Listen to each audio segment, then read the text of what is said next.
Whenever you think of ways to maximize muscle growth, you probably think of the best bodybuilding exercises, the best workout split, and the best workout routine. And while those are definitely valid ways to build more muscle, there are so many ways to maximize muscle growth that are completely slept on and they're super easy. If you don't know who I am, my name is Rios. I have a Bachelor of Science in Exercise Science, and because I'm here to make fitness great again, I'll be going over 10 easy ways to maximize muscle growth. Before I get started with my video, if you're looking to build an aesthetic physique, be sure to check out my 90-day aesthetic body blueprint. This takes away all the guesswork out of achieving your dream physique. But if you're more focused on athletic performance, I have a 120-day peak athleticism package. Both of these will be in the description. The first easy way to maximize muscle growth is just to make sure you're eating enough calories. This is something I really struggled with when I just started lifting. I was so focused on training effectively that I didn't really care about my diet and didn't pay too much attention to it. And unfortunately, even if you have the perfect workout routine, if you're not eating correctly, you're not going to put on some size. This is why I'd have to say nutrition is the most important aspect to building your dream physique. If you had a guy whose workout routine was garbage but his diet was perfect, he'd probably build more muscle than the guy who has a perfect workout routine but is eating like crap. When it comes to putting on size, you want to be in a caloric surplus. In simple terms, being in a caloric surplus is essentially just eating more than your maintenance calories. And if you don't know what your maintenance calories are, there are a bunch of free online calculators where you can determine this. Ideally, you should look to eat 200 to 300 calories above your maintenance level. And this is termed a lean bulk. Lots of people want to put on weight so fast that they do a crazy caloric surplus, which is just plain stupid. And this is also known as a dirty bulk. Will you put on size quickly with a dirty bulk? Yes. Is it good size? No. If you compare a lean bulk with a dirty bulk, they build very similar amounts of muscle, but a dirty bulk puts on way more fat. So you're essentially substituting one problem, which is you being skinny, for another problem, which is you being fat, and now you have to burn all this fat. The second easy way to make sure you're maximizing muscle growth is to make sure you're eating enough carbs. I cannot stress this out enough. When I was barely starting lifting, I was listening too much to the fitness matrix who overstressed protein and kind of made me fearful that I wasn't eating enough protein. This is why when I went to school, my backpack was filled with protein bars and I even had a protein shake in there because I was so worried about not hitting my protein goals. And little did I know that the amount of protein I actually needed was less than what bodybuilders were telling me, and that protein in general is really easy to get in, especially if you're bulking. Not only does eating more carbs and a little bit less protein make it easier for me to hit my calorie goals, but it's incredibly important for performance. During high intensity activities, aka weightlifting, your primary energy source is carbs. So making sure I eat enough carbs will also maximize my performance in the gym, leading to more muscle growth. If you're watching this video, I'm guessing you're likely bulking, but even if you're cutting, having carbs is incredibly important because you're going to be eating less calories, so making sure you have an adequate amount of carbs is so important for maximizing performance in the gym. Obviously, if you're cutting, you're going to be eating less carbs than someone who's bulking, but it doesn't matter if you're bulking or cutting, make sure you have your carbs, and carb timing is actually very important, which leads into my next point about post-workout and pre-workout nutrition. As I said earlier, the primary energy source for high-intensity activities are carbohydrates. This is why pre-workout nutrition is so important. About an hour before your workout, you want to eat about 45 grams of an easy to digest carb, with examples being fruit juice, rice cakes, or a banana. And you also want to have 20 grams of protein. This will help you maximize performance and therefore build more muscle. But little do people know that post-workout carbs are just as important as pre-workout. Again, so many people online stress about having protein after your workout, but they don't talk about having carbs. Making sure you eat enough carbs post-workout will help prevent muscle protein breakdown. This is why you should get in at least 30 to 100 grams of a high glycemic carb, which a high glycemic carb is essentially just a carb that digests very quickly, and get 25 grams of protein. Doing this will make sure that you maximize performance and also maximize recovery. The third easy way to maximize muscle growth is to make sure you're having creatine. Creatine has to be one of the only supplements that I would say you have to be taking. Supplements like whey protein can be beneficial, but you actually don't need it because you can get enough protein from your food. But with creatine, you actually really can't get enough from your food. I mean, unless you're eating as much meat as a freaking tiger, you're not going to get enough creatine from your current diet. There are so many people who message me because they're scared to take creatine, which I really don't understand why, because it's safe and it's one of the most researched supplements. A simple way to explain how creatine helps you build more muscle is essentially it just helps you perform better in the gym, so then you build more muscle.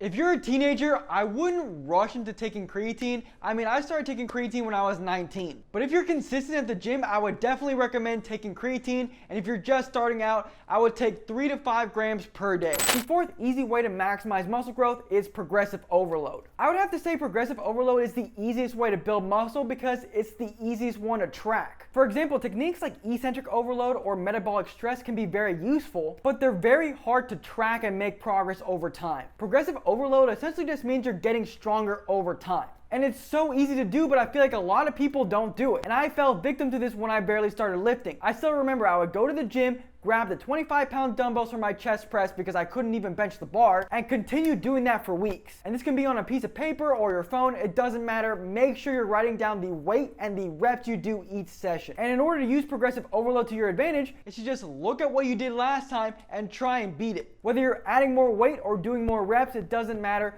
Try and beat what you did last time. Are you going to beat what you did last time every single session? No. Some days you just have a bad session and there's other days where you feel great and you're lifting a ton of weight. But it's important to make the attempt to beat what you did last time. But obviously if you push your body and you're consistent, you're gonna make progress. And the awesome thing about progressive overload is that unlike looking at your body every single day or even every week, you can clearly see if you're making progress, which is super motivating. The fifth easy way to make sure you're maximizing muscle growth is using the correct rep tempo. There is a huge misconception in the fitness community that slow reps are better for muscle growth, which has recently been shown to be false, and I again fell victim to this mentality. I would go to the gym and do some crazy eccentrics thinking that I'm building more muscle than just doing standard reps. My boy Jeff Nipples recently was part of a study that took a look at the best rep tempo for muscle growth. And they essentially found that rep tempo is pretty irrelevant for maximizing muscle growth. All you have to do for rep tempo is just make sure your reps are between 2 to 8 seconds and you go close to failure. And unless you're lifting like an absolute idiot who just throws the weights around, your reps are gonna be between 2 to 8 seconds. The reason why people thought that slower reps were more important for muscle growth was because they thought that the time under tension was greater, which is kind of true. I mean, the time under tension per rep is more with slow reps, but they eventually equal out. As with faster reps, even though the time under tension is shorter per rep,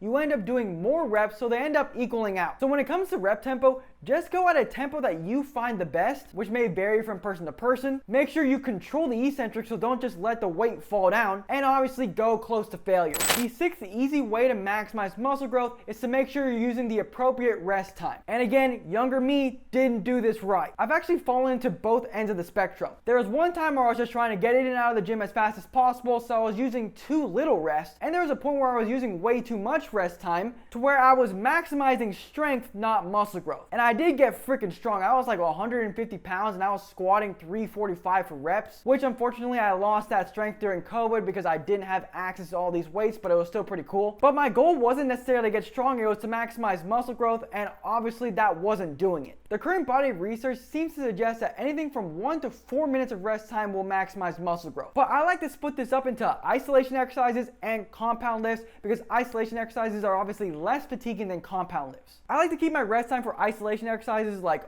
arm exercises, lateral raises, chest flies to about 1 to 2 minutes. And when it comes to compound lifts like bench press, deadlifts, and squats for sure because those are freaking tiring, I like to keep it between 2 to 4 minute rest. The seventh easy way to maximize muscle growth is to make sure you're in the correct rep range. When I barely started lifting, there seemed to be a consensus that 6 to 12 reps was the range to maximize muscle growth. But recent research shows that anything from 5 to 30 reps will build the same amount of muscle as long as you're going close to failure. But I personally would still stick to 5 to 15 reps. This is because doing high reps like 20 to 30 reps will just lead to a lot of junk reps just trying to approach failure, and it will just make it harder to get close to failure. This is why 15 reps is my personal cutoff point. But when it comes to rep ranges, don't just do one. Sometimes do 6 to 8, sometimes do 5 to 6, sometimes do 10 to 12, 12 to 15, whatever. And I would personally switch the rep ranges up every 4 to 6 weeks. This is because it gives your muscle a new stimulus and is a great way to prevent plateaus, but it also leads to more balanced muscles that are not only strong, but also have great endurance. The eighth easy way to maximize muscle growth is to make sure you're training at the appropriate intensity. Recently, there are a bunch of stupid fitness influencers that are on the training to failure hype train, and this is just so overrated. Many fitness influencers saw one study that said that training to failure was better, and all of a sudden they're acting like it's a concrete fact. I mean, imagine seeing this thing in real life. You see one dude score from half field, and all of a sudden you think that's an easy shot, and you see a bunch of kids just shooting half field shots in their local soccer game. Since most idiot bodybuilders online don't actually read the studies, they didn't see how flawed this study was, and even in the study it says that researchers and practitioners should be cautious with the findings of the study. Unlike stupid bodybuilders, a great YouTube channel called House of Hypertrophy does a great job looking at the whole body of research and not just one freaking study, and this is what he concluded about training to failure. The new meta-regression is a great addition to the scientific research on training to failure, but there are limitations and considerations, and I believe we should still consider high-quality individual studies. When we do this, I think it's most level-headed to conclude that training near to failure is absolutely an important variable for building muscle, but for the time being at least, I don't believe we can undoubtedly say training to failure is superior. Rather, I think sticking to the general recommendation of getting 3 or fewer reps from failure, and this includes going to failure if you wish, is most sensible. So yeah, he agrees with what I've been saying for a long time. You should be either training to failure or stopping 1 to 3 reps shy of concentric muscular failure. When it comes to what I personally like to do, I like to go to failure in my later sets so that it doesn't significantly affect my volume in my current workout. For example, imagine you did a sprint workout and then you had to play a 90-minute soccer game. Obviously, your output is going to be significantly affected. But again, that's just personally what I like to do, but you can do whatever you find the most comfortable. But just make sure you're stopping 0 to 3 reps shy of concentric muscular failure and you'll maximize muscle growth. The 9th easy way to maximize muscle growth is to hit muscles from different angles. Again, so many bodybuilders online are overly in love with the lengthened position. I've mentioned this in many videos in detail, but stretch-mediated hypertrophy is very overrated, and I recently just discovered that it really just applies to beginner lifters. But regardless, the lengthened position is still important for muscle growth, but it doesn't mean you should ignore all the other positions of a muscle. In order to ensure balanced development of all your muscles, you want to hit muscles from different positions and different angles. For example, when it comes to bicep training, I like to hit the bicep from a shortened position, a neutral position, and a lengthened position, not just the lengthened position. It's like for chest training, you're going to do a flat bench and an incline bench. For back training, you're going to do a vertical pull, a horizontal pull, and you're going to adjust grip width and grip positions to ensure complete development of all these muscles. You're not just going to hit the lengthened position. So to summarize, don't just hit the lengthened position of a muscle. Hit the muscles from a variety of positions, aka angles. And the last easy way to maximize muscle growth is to make sure you're getting enough volume per week. A lot of people don't know how much volume to do per week because they're either doing steroid head bodybuilders workout routines, which include a crazy amount of sets, which obviously they can recover from because they take PEDs, but your natty ass can't recover from that. And then we have these low volume people like Mike Mentzer fangirls who do very little volume, even though recent research contradicts a lot of what Mike Mentzer said. Recent research shows that 12 to 20 weekly sets is the best to maximize muscle growth. And to take this a little bit further, if you divide this into 2 workouts per week, it'll maximize muscle growth even more. This is because you should only be doing 6 to 10 sets per muscle group per workout, as anything more than that is just junk volume and you won't be getting much out of it. And obviously, if you multiply 6 to 10 sets by 2, you get 12 to 20 weekly sets. This is why I personally like the push-pull leg workout split, because it makes it easy for me to achieve this volume. And those are the 10 easy ways to maximize muscle growth. Training like a bodybuilder is completely different than training like an athlete, and I recently made a video talking about these differences.